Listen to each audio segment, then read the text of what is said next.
Let me, three of our witnesses focus on economic and trade issues.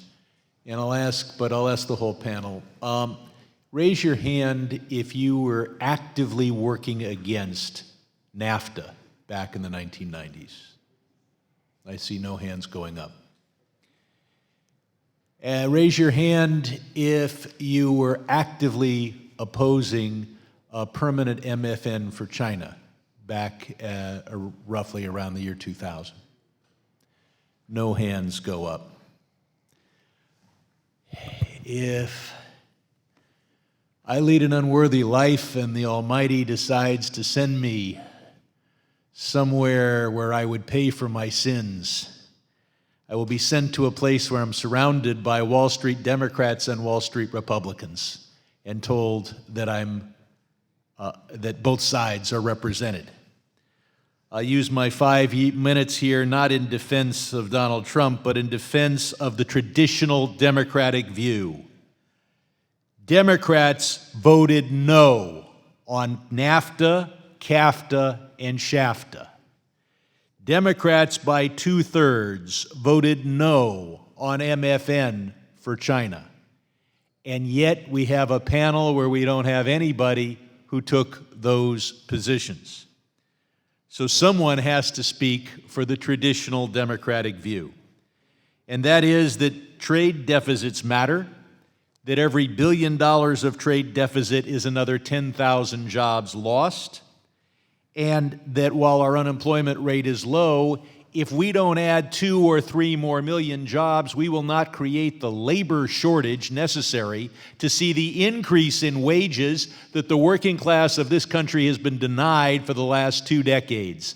Unless we can raise real wages by 10, 20, or 30%, we will not redeem what has been over 2 lost decades. People say, how can you oppose MCA? It's obvious the country has some questions, or they call it what it is. If you support it, be honest enough and to say it's NAFTA 2.0. And so the question is, do we want NAFTA 2.0? Well, if the choice is between NAFTA 2.0 and NAFTA 1.0, we can lay the two agreements next to each other. They are incredibly similar. We'll notice a few changes, and we can decide. But if the choice is whether to pull out of NAFTA altogether or to go with NAFTA 2.0, that is a very complicated issue, especially when, over the objections of the Democratic Party in this House, we've knitted together these 3 economies in a way that would be difficult to respond to. I chair the Asia Subcommittee. Trump didn't start the trade war. China started the trade war 20 years ago, and the wreckage of America exceeds anything done to us at Pearl Harbor. And yet, for 20 years, we did nothing. For 20 years, we were told tariffs are bad, so we'll go through legal processes and trade dumping disputes. How's that worked out for us? We have the largest trade deficit in the history of mammalian life on this planet. And we keep saying, let's go back to giant trade deficits. Let's go back to just checking the boxes and not looking at the non-tariff barriers that China is able to put up. Let's just say, well, if we can just get them to reduce their tariffs, that is not a market economy. That is an economy where any major corporation that imports any major American product in contravention of the policies of the Communist Party of China will be sent to an re-education camp. They know that.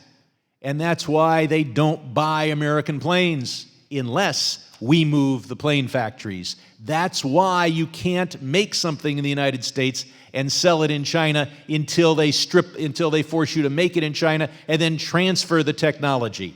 And we're told, let's go back to the good old days. Those days were so bad, they elected Donald Trump as a scream of pain from Western Pennsylvania, from Michigan and Wisconsin. And that pain has not been forgotten. If the Democratic Party abandons the Democratic Party, we'll get in 2020 what we got in 2016. I yield back. The gentleman does not yield back.